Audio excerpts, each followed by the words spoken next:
আসসালামু আলাইকুম। আমার আপনার ভাইয়েরা সবাই কেমন আছেন? আশা করছি সবাই অনেক ভালো আছেন। আজকে সকাল সকাল শুরু হয়ে গেল একটা ব্লগ, কারণ আজকে ছেলে ট্যুরে যাচ্ছে ফ্রেন্ডদের সঙ্গে কক্সবাজার। কক্সবাজারের উদ্দেশ্যে রওনা হবে, তাই ছেলেকে পৌঁছে দিতে যাচ্ছি স্টেশনে। আশা করছি আমার ছেলের জার্নিটা অনেক ভালো হবে, ভালোভাবে বাসায় ফিরে আসবে। সবাই দোয়া করবেন আর আজকে ব্লগটা দেখতে থাকেন কেমন লাগে। আমরা বেশ সকাল সকাল ঘুম থেকে উঠে পড়েছি। উঠে বাবু ফ্রেশ হয়েছে। ফ্রেশ হয়ে অবশ্য বাসায় নাস্তা করব না, বাইরে যেয়ে নাস্তা করব। আর আমার ছেলের ট্রেন ছিল সকাল 9টা 20-এ, কিন্তু ট্রেন আসার একটু আগে আমরা বাসা থেকে বেরিয়ে গেছি, যেহেতু বাসার থেকে স্টেশনটা অনেক কাছে। আমার বাসা থেকে কুষ্টিয়া কোর্ট স্টেশনে পৌঁছাতে হেঁটে গেলে 5 মিনিটও লাগে না, 3 মিনিটে চলে যেতে পারবো। আমরা রিক্সায় গিয়েছিলাম।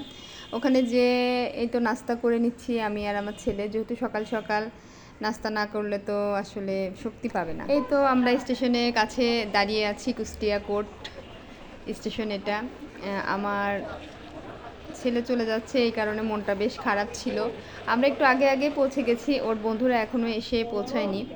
তাই আমি বলছি যে আল্লাহ, এত কাছের মানুষ, আমরাই সবার আগে আসলাম। সব সময় শুনেছি কাছের মানুষ ট্রেন ফেল করে, তাই আমি আর সেই রিস্কটা নিতে চাইনি যে কাছের মানুষ বলে ট্রেন মিস করব।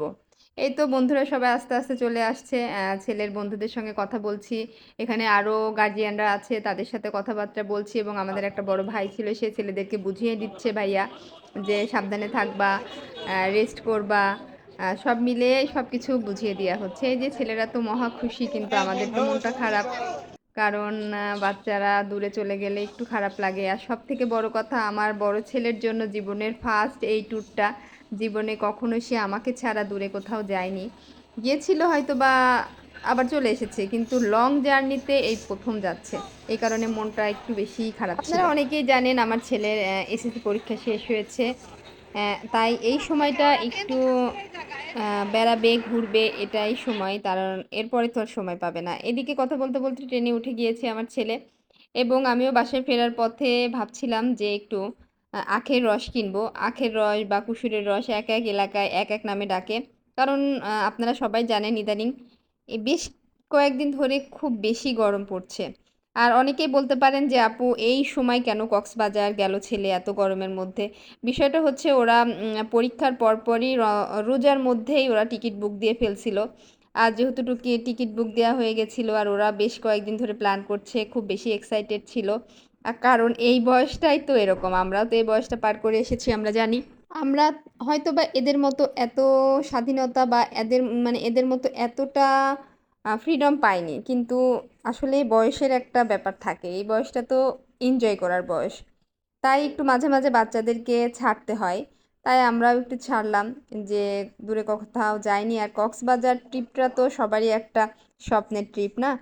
আমারও কখনো কক্সবাজার যাওয়া হয়নি, আমিও যাব হয়তো বা কোনো এক সময় আপনাদের ভাইয়ার সঙ্গে। যখন যাব অবশ্যই তো আপনারা দেখতে থাকবেন। যাই হোক, আমরা বাসার উদ্দেশ্যে আবার রওনা দিয়ে দিয়েছি। সবার কাছে আমি আরও বলতে চাই যে আপনারা আমার ছেলের জন্য দোয়া করবেন, যেন ভালোভাবে বাসায় ফিরতে পারে। আর যারা আমার ভিডিওটি দেখছেন অবশ্যই লাইক করবেন, কমেন্ট করবেন, এবং ইউটিউব চ্যানেল থেকে দেখলে সাবস্ক্রাইব করবেন।